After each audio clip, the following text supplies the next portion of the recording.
I'll be honest with you. Whenever I watch these videos, I bawl like a baby.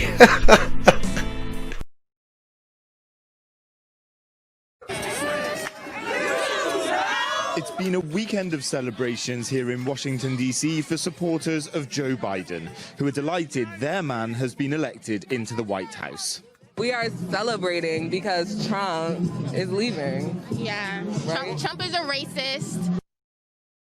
Alice Johnson has been just incredible. She's gotten out. She's recommended people to us. She knows many, many people that have been put in prison, and whether they should have been or not, she knows that they were put in for too long. Alice was given a life sentence, and you spent about 22 years, and for something that today a lot of people wouldn't even be going to jail for. And it was horrible, and we found out about it, and we gave a commutation. That means we were able to get Alice out, and she has been just so outstanding, and I'm so proud of you. And we're giving Alice a full pardon. I just told her. We didn't even discuss it. We just, you were out there, I saw you in the audience last night, and I asked the folks if you could bring Alice over. We're going to give a full pardon. We're going to do it right now. That means you have been fully pardoned. That's the ultimate thing that can happen. That means you can do whatever you want in life, and just keep doing the great job you're doing. Alice has done an incredible job since she's been out, and recommending other people. We said, how many people are they like you? There's only one Alice as far as I'm concerned, but how many people are like you or your circumstance where they were given this massive sentence, and they're good people, great people? And she said, so many. They're in jail, so many. And she's looking for those people, and she's recommending those people, and we've already done some that you know are good people, and they've done really well since they've been out. So we're taking Alice from a commutation to a full pardon, and I'm going to sign it right now, and we're very proud of Alice and the job you've done and what you represent. Okay, thank you. Top story, Alice Johnson, a free woman tonight after a grant of clemency from President Trump after 22 years that she spent in a federal prison for charges related to drug possession and money laundering. Alice Johnson and her attorney, Michael Scholl, are here. So, Alice, how's it feeling 24 hours in? How did you feel when you woke up in your house this morning? I felt wonderful. No more bunk beds over my head. I mean, it's a remarkable story. I mean, you know, is it all sinking in for you? Because it really happened very fast, Alice. It happened so fast that it's really now just starting to sink in that I'm truly free. The only way that I was able to make it through that time, and this is the truth, was my faith in God. To begin with the president's latest use of his clemency powers. The Constitution gives him that right to pardon or commute. Today, he commuted the life sentence of a drug convict. That means she'll be released from federal prison, though her conviction will stand. She had a high-profile advocate, reality TV star Kim Kardashian, who made her case directly to the president at the White House. On the presidential pardons, President Trump also commuting the sentence of a South Florida woman who was serving time for her role in a Medicare fraud scheme. She is now back home, and Local 10 News reporter Glenna Milberg is joining us live with reaction from her. Glenna. Christy, Judith Negron has been home about 7 hours now after 9 years in a federal prison. A lot changes in the better part of a decade. I am so thankful, so blessed. Good evening. I'm Alice Marie Johnson. I was once told that the only way I would ever be reunited with my family would be as a corpse. But by the grace of God and the compassion of President Donald John Trump, I stand before you tonight, and I assure you, I'm not a ghost. I am alive, I am well, and most importantly, I am free. President Trump granted a rare posthumous pardon to Jack Johnson, who in the early 1900s became boxing's first African-American heavyweight champion. John Yang has more. Judy, in 1913, an all-white jury convicted Johnson of violating the Federal Mann Act, which made it illegal to transport women across state lines for immoral purposes. The woman in question was Johnson's girlfriend, who was white. Johnson was heavyweight champ from 1908 to 1915. Outside the ring, he defied conventions by showing off his wealth, mocking white opponents, and, perhaps most shocking for the times, dating and marrying white women. In the Oval Office.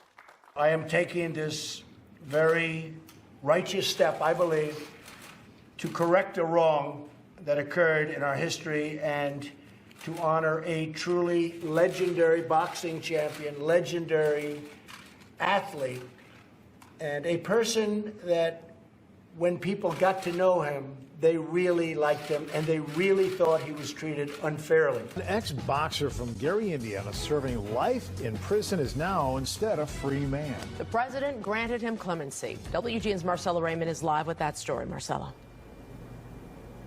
First, a double life sentence, then reduced to life. But Duke Tanner says, you know what? I have a second chance now, and I'm not going to blow it. This moment was 16 years in the making. Charles Duke Tanner embracing his 18-year-old son. Boy, man. You know, they got so many rules, so your family sit across from you, or they can't touch you and certain things like that. So for us to ride back, you know, to drive home, and he was able to lay on me, even though he's 18 years old now. That moment right there felt so good to me. I'm still living off of it right now. I haven't been asleep in 2 days. Duke Tanner spent 16 years of a double life sentence in a federal prison before President Trump granted him clemency 2 days ago. They said, the president signed off on your clemency today. So I just started sweating and praying all at the same time. Tanner, who is 38, grew up in Gary, Indiana. He was an undefeated light heavyweight boxer and hoped to go pro. He had never been arrested until he was accused of leading a local gang that sold drugs. He was convicted in 2006 of conspiracy to distribute. Tanner received 2 life sentences that was eventually reduced to 1. A Lubbock woman is out of prison 5 years early after President Trump granted her clemency. Tyneese Hall was released on Tuesday, and KLBK's Alyssa Tellez met with Hall today and joins us now in the studio. Alyssa, how is she doing with this? Terry, Miss Hall says she is glad to be out of prison, but it will take some time for her to get adjusted. Hall was convicted of allowing her apartment to be used to distribute drugs back in 2006. It was a regular day for Tyneese Hall. Serving her 20-year sentence in federal prison, she was at work when she received a call. And then she finally told me that it was the best day of my life and that I had to be off the compound by 4. So it was almost 3 o'clock. Overcome with emotion, she says her mind was racing. Who's going to come get me? Where am I going to go? I ain't got no clothes. What am I going to do? Hall granted clemency from President Trump and was released from federal prison on Tuesday. I appreciate him. I'm thankful. Trump freed her because of her dedication to bettering herself and others. I had always had this unshakable sense that I know that life has to be more than what it was I've been living. I caught my very first felony conviction at 16 years old, and that type of behavior had led me into more and more arrests, getting in trouble until the age of 37 years old. I was arrested for a string of bank robberies. And based off of my criminal history, there is a potential that a federal judge can sentence me up to 23 years in a maximum security United States federal penitentiary.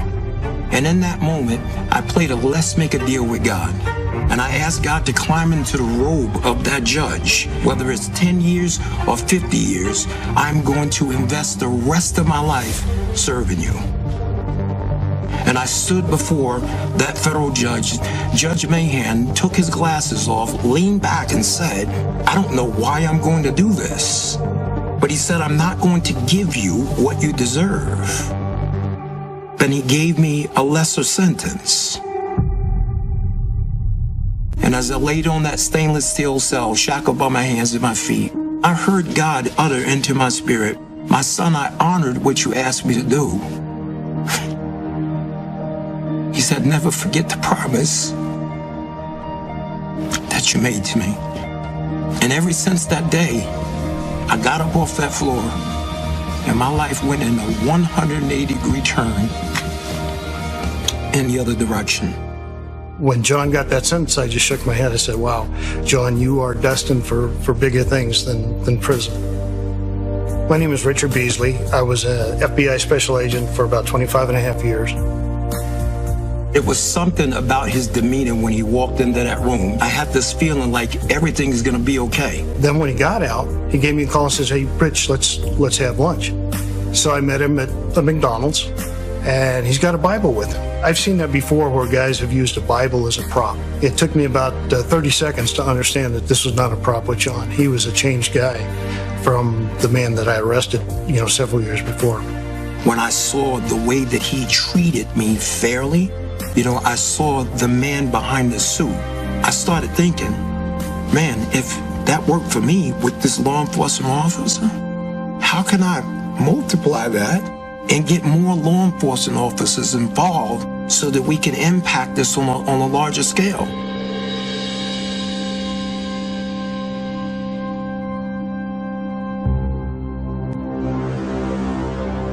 President Trump, he had made a bunch of promises. Let me just be transparent. When he first started talking about the things he was going to do, I'm sitting there going, wait a minute here. I mean, is he serious? Because everything that he was saying that he wanted to do was the stuff that needs to be done. And before he walked out that meeting that day, I promised I'll make it out there to, come speak at one of your graduations. I heard that they were phenomenal. When he stood there in that graduation and he went out of his way to shake the hand of every one of those 29 graduates, set them on a whole nother vista of life because they had the office of the President of the United States.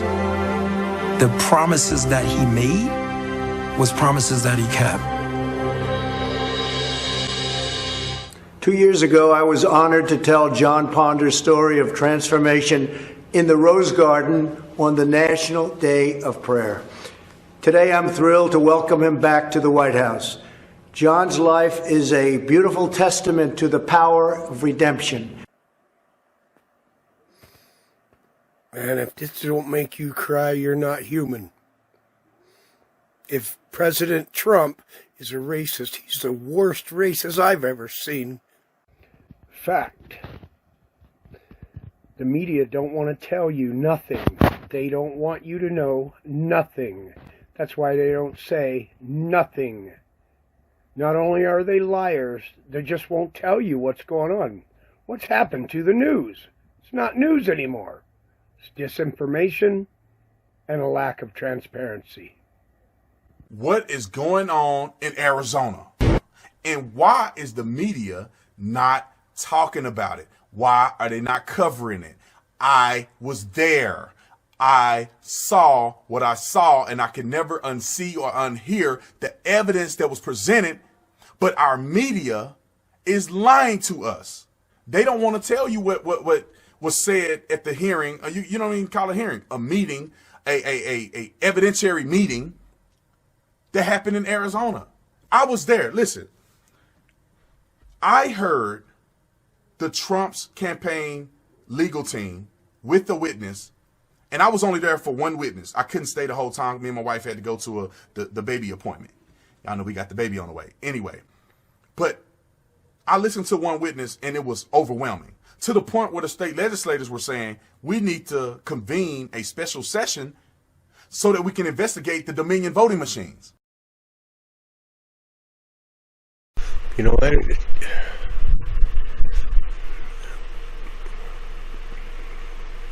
I just want to talk about this divide that's going on. As far as I'm concerned, rule number one is it's okay to disagree. It's okay. It's fine. But that's not the way it's been going. Everyone gets mad and angry, starts yelling and stuff. Some people, most people don't even want to talk about politics or the president. But we have to talk about it. We need to talk about it. You need to be able to say what you think and not be ridiculed for it. That's what you think. Let somebody provide more data. So if you're wrong, in case you're wrong, that's not what's going on. I see Ocasio-Cortez calling everybody retarded that believes in Trump. Well, that's a slap in the face to my retarded brother.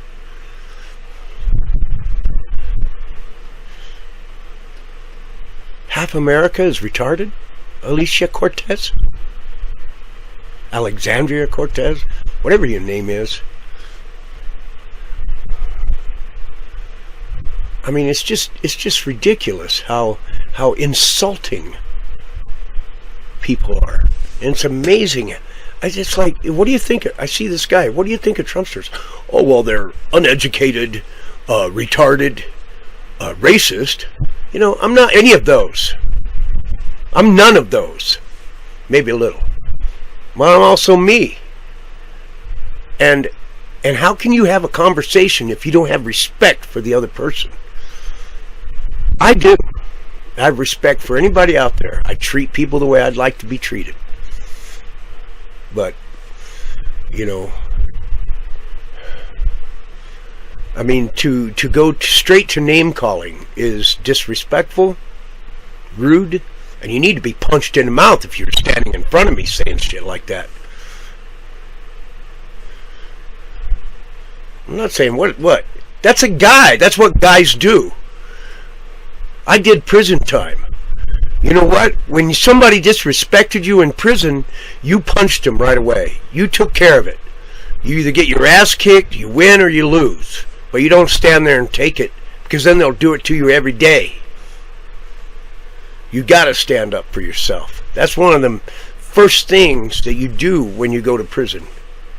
Stand up for yourself. You get backed in the corner and you're getting hit, you start swinging. That's what you got to do. Either that or PC up. I don't know. No one wants to PC up. Anyway, look, I wasn't a Trumpster. I was a union electrician. I quit the union because all I did was say, hey, how come there's more work with Trump? You know, and then everyone just starts attacking me like, you know, well, what are you, a Trumpster? What are you? It's like all these crazy attacks. I'm like, whoa, dude. I mean, I'm not even into politics.